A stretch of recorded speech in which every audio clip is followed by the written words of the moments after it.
Welcome, dear children. Today we are going to study the fourth lesson, Trapped, Empathy for Animals. Before going towards the lesson, let us see the warm-up exercise.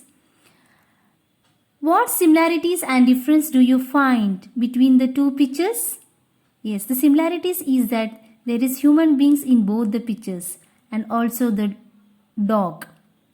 So what is the difference? In the first picture you can see the girl is holding an umbrella over the dog, and in the next picture the boy is hitting the dog with a stone.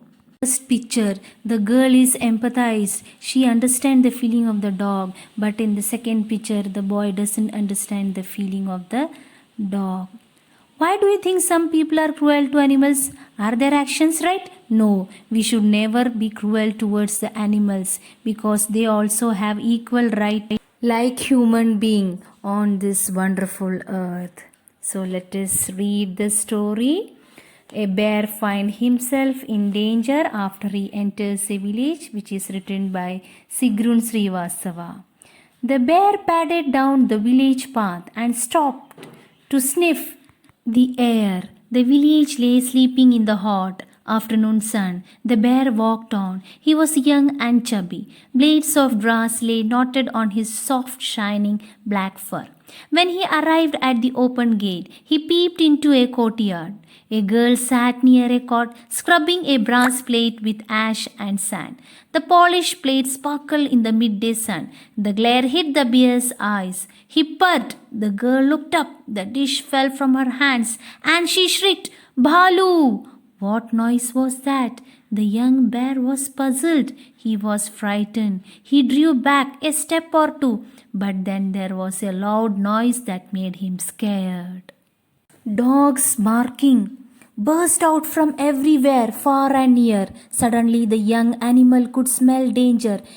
He turned towards the road that led through the fields back into the forest, but it was too late. The road was not safe. It was full of humans. Their hunting cries rang in the air. The bear ran as fast he could over drains and a garbage dump. But the hunters passed in on him.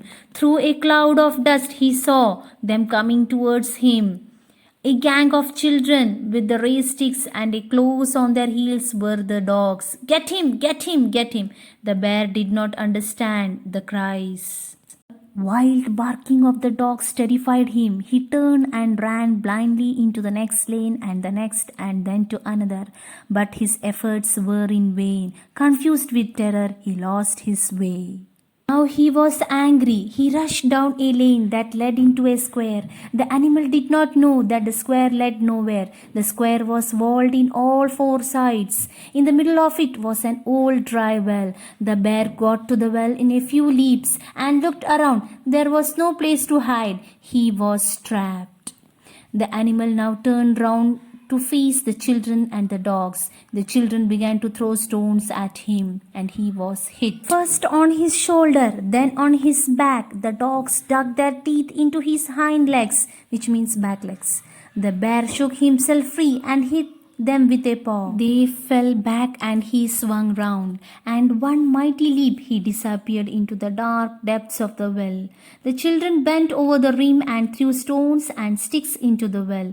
The bear, angry and terrified, snarled, which means growled, from below. This went on for some time. Let us continue the remaining part of the story in the next module. Thank you.